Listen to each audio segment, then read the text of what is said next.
기도하겠습니다. 좋으신 아버지 하나님, 오늘도 저희들에게 이 아침을 허락하여 주시고 또 깨어서 기도할 수 있게 하시니 감사를 드립니다. 주님, 지난 8월 한 달도 주님의 은혜 안에 살게 하시고 깨어 기도하면서 하루하루 한 걸음씩 조심스럽게 주님의 말씀을 따라 나아갈 수 있도록 인도하신 것처럼 주님, 이제 새롭게 맞이하는 9월 한 달도 주님의 은혜 안에 이끌려서 조심스럽게 하나님 나라, 하나님의 진리의 말씀을 향해 앞으로 나아가는 이 달이 되게 하여 주시옵소서. 그래서 아버지 하나님, 우리의 발걸음과 우리의 삶이 조금씩 하나님 나라를 향해 확장되는 삶이 되게 하시고 우리 안에 하나님의 은혜와 하나님의 사랑이 확장되어 하나님의 진실한 그 참 세계가 펼쳐지는 우리의 일상의 모습이 되게 하여 주시옵소서. 주님, 이 달을 주님 손에 맡깁니다. 주님께서 다시 한번 인도하여 주시고 복 내려 주셔서 진리 안에 깨어 사는 한 달이 되게 하여 주시옵소서. 우리 구주 예수 그리스도 이름으로 기도드립니다. 아멘.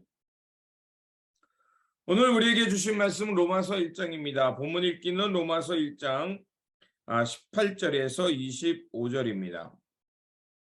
하나님의 진노가 불의로 진리를 막는 사람들의 모든 경건하지 않음과 불의에 대하여 하늘로부터 나타나나니 이는 하나님을 알만한 것이 그들 속에 보임이라.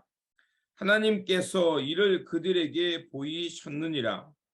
창세로부터 그의 보이지 아니하는 것들 곧 그의 영원하신 능력과 신성이 그가 만드신 만물에 분명히 보여 알려졌나니 그러므로 그들이 핑계하지 못할지니라.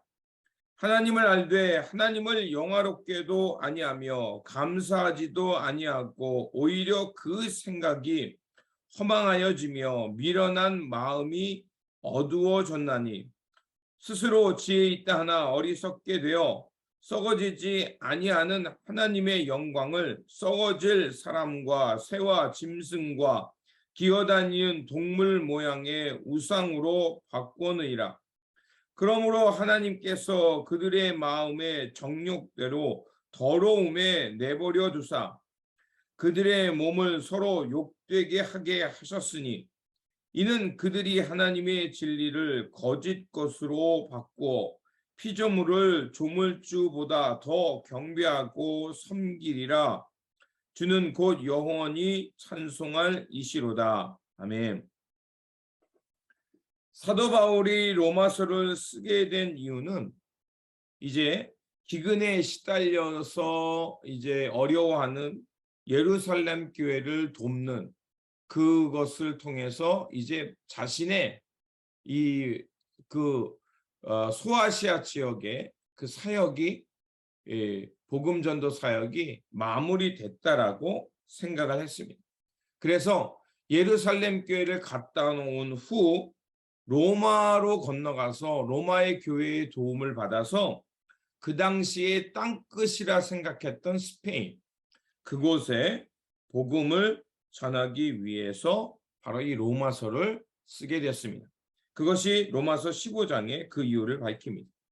그래서 사도 바울은 잘 알지 못했던 로마 교회의 도움을 얻기 위해서 자신이 누구이며 지금 자신이 전하고자 하는 복음의 내용이 무엇인지를 말합니다. 그것은 바로 예수 그리스도의 복음이라는 것을 얘기합니다.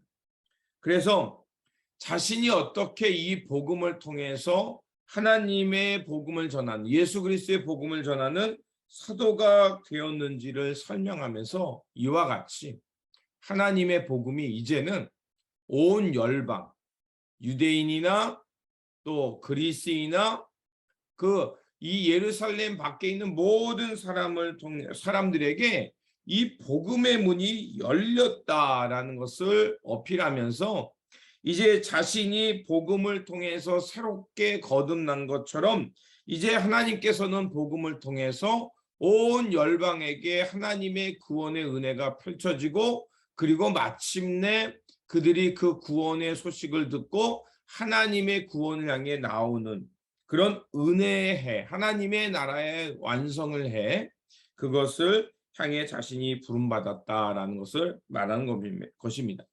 그래서 사도 바울은 그래서 목숨을 걸고 치열하게 살면서 이 앞에 있는 표대, 하나님 나라의 완성이라는 이 표대를 향해서 열심히 달려갔던 것입니다.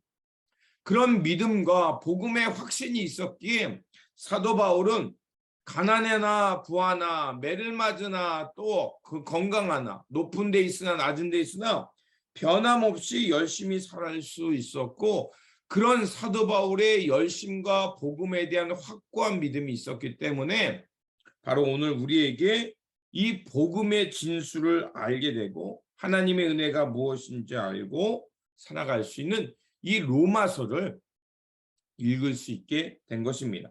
그러므로 우리가 이 로마서의 이 복음을 통해서 기독교의 핵심을 다시 한번 깨닫고서 하나님이 원하시는 기뻐하는 삶이 무엇인지 잘 분별하면서 하나님께서 기뻐하는 삶을 살아내는 이 9월 한 달이 되기를 주님의 이름으로 축원합니다. 오늘 우리가 읽었던 로마서 1장은요. 크게 세 가지로 나눠져 있습니다. 먼저 서두 부분으로서 지금 자신이 어떤 권위 가운데 하나님의 이 서신을 쓰는가에 대해서 얘기를 합니다. 그리고 8절에서 15절에서는 사도 바울이 왜 이 로마 교회 내 사람들을 만나고 싶어 하는지, 그리고 16절에서 17절 복음의 핵심이죠.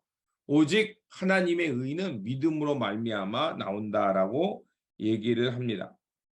그래서 이 복음이 구원에 이르게 되는 그 하나님의 능력이 되고 핵심이다라는 것을 밝히는데, 바로 그런 복음의 핵심이 예수 그리스도를 믿는 믿음으로 나오고, 결국 그 믿음을 가질 때 하나님의 구원, 하나님 나라의 백성이 되는 은혜, 하나님의 나라의 하나님의 진리를 알고 새롭게 살아가는 은혜가 바로 예수 그리스도를 믿는 믿음에서 시작된다는 것을 우리에게 말합니다.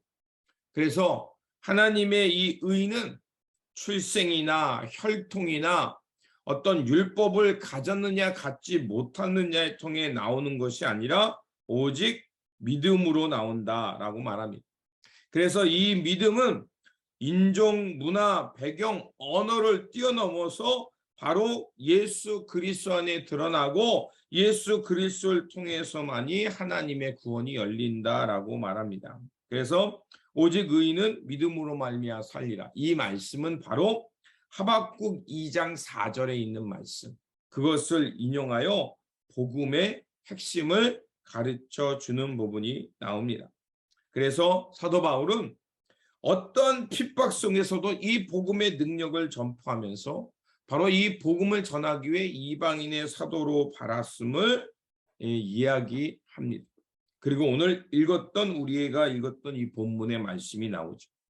자, 이 말씀이 나오면서 바로 하나님께서 그렇다면 이런 은혜와 하나님의 복음을 통해서 하나님의 의에 이를 수 있는 길이 열렸음에도 불구하고 이제 하나님이 사람들이 보니까 그 복음을 알지도 않고 알으려 하지도 않고 믿으려 하지도 않는다는 거예요.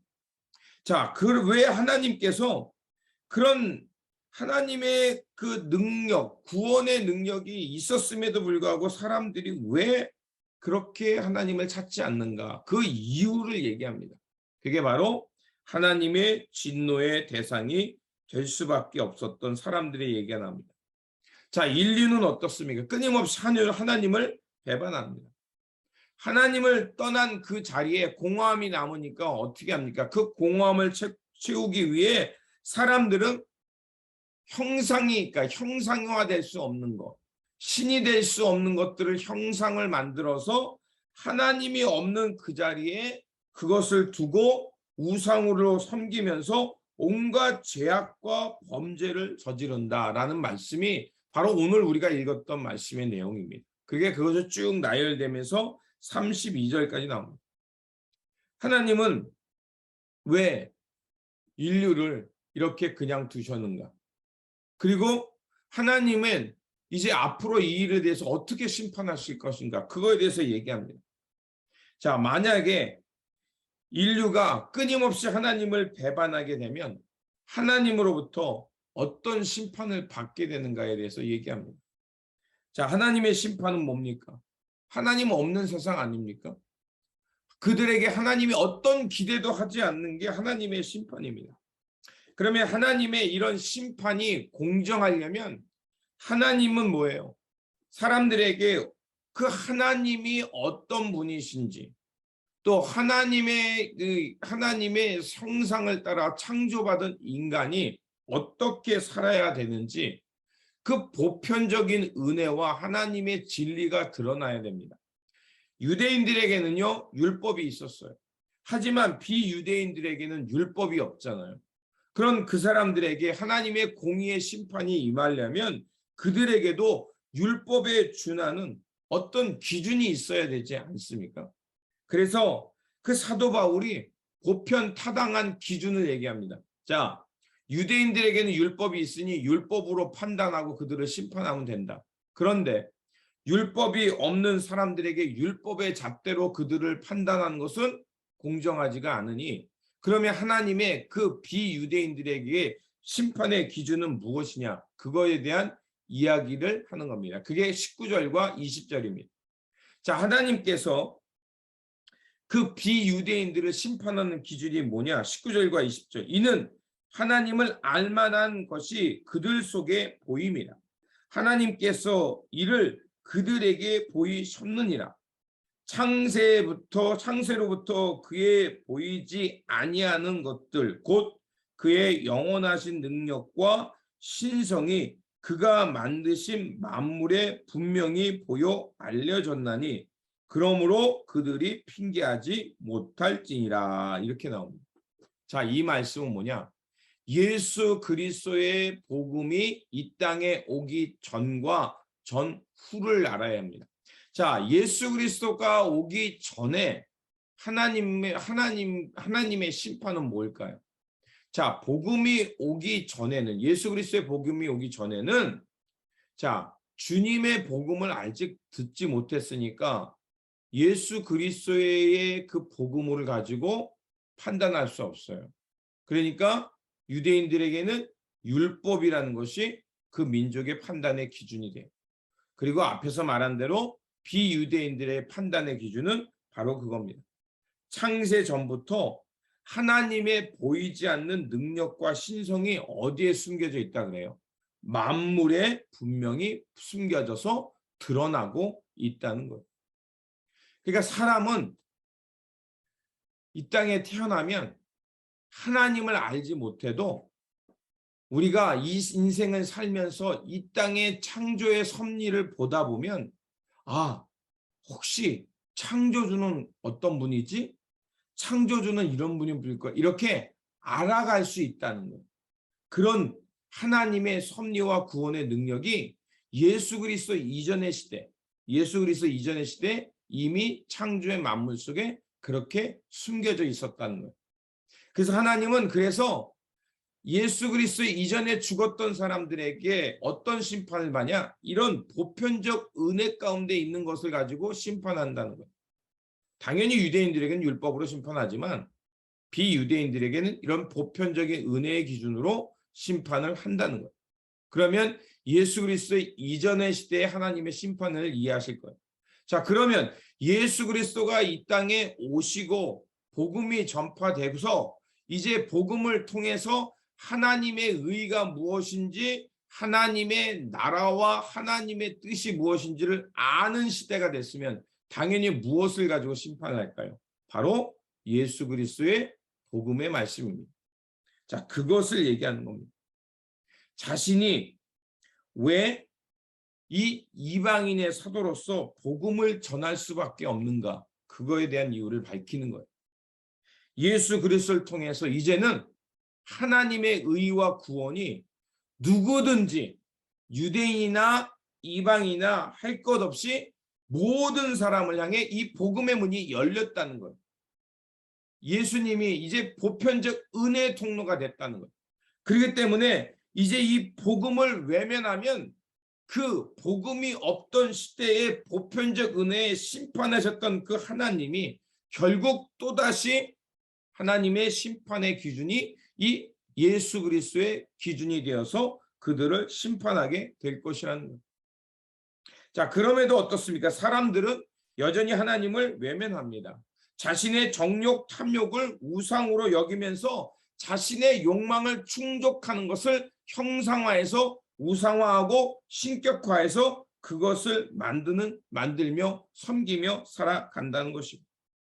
그렇게 되면 그것은 이방인이든 유대인이든 이렇게 자기의 무엇인가를 신격해서 그것을 하나님처럼 여기는 모든 사람은요, 이제 유대인이나 이방인이나 할 것 없이 이 예수 그리스도의 보편적 이 구원의 통치를 통해서, 그 구원의 은혜를 통해서, 복음을 통해서 하나님의 심판의 기준이 임하고 결국 그들도 하나님의 예수 그리스도의 복음을 듣지 않았으니까 유대인이든 비유대인은 똑같이 이런 기준 속에서 심판을 받게 된다는 거예요.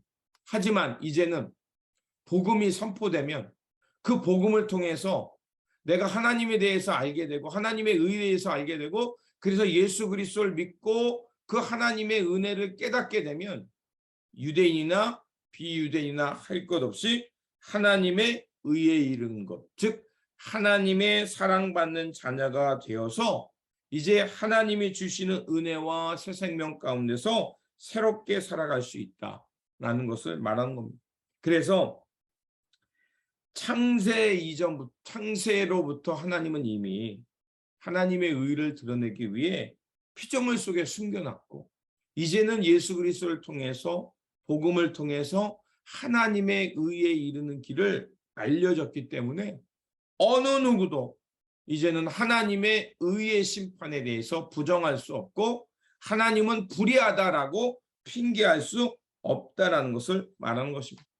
그래서 사도 바울은 끊임없이 하나님의 뜻을 가로막는 세대에 대해서 비판합니다. 왜 하나님을 알지 못하느냐? 하나님의 의를 향해 왜 복음을 듣고 돌이키지 못하느냐라는 것을 말합니다. 그게 바로 24절과 25절에 나와 있죠. 그러므로 하나님께서는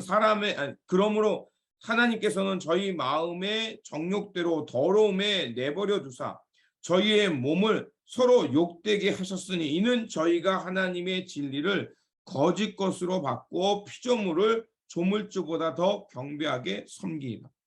그러니까 하나님의 심판은요, 우리는 먼 종말론적인 심판만 생각하지만 그러나 이 오늘날의 이 하나님의 심판은 즉각적인 심판은 뭐라고 말할 수 있냐면 하나님을 아는데 하나님을 믿지 않는 거예요. 그리고 이제 하나님보다 다른 것을 더 사랑하는 거예요. 그리고 썩어질 것을 숭배하며 그것이 영원할 거라고 믿고 사는 것. 그게 하나님의 심판입니다.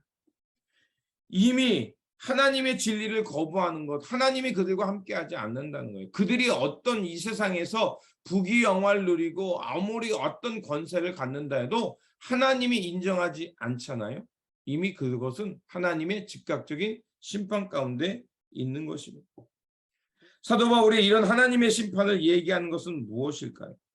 너희들 하나님의 진노와 심판 가운데 있으니 두려워라, 겁을 내라 이런 이유일까요? 아닙니다.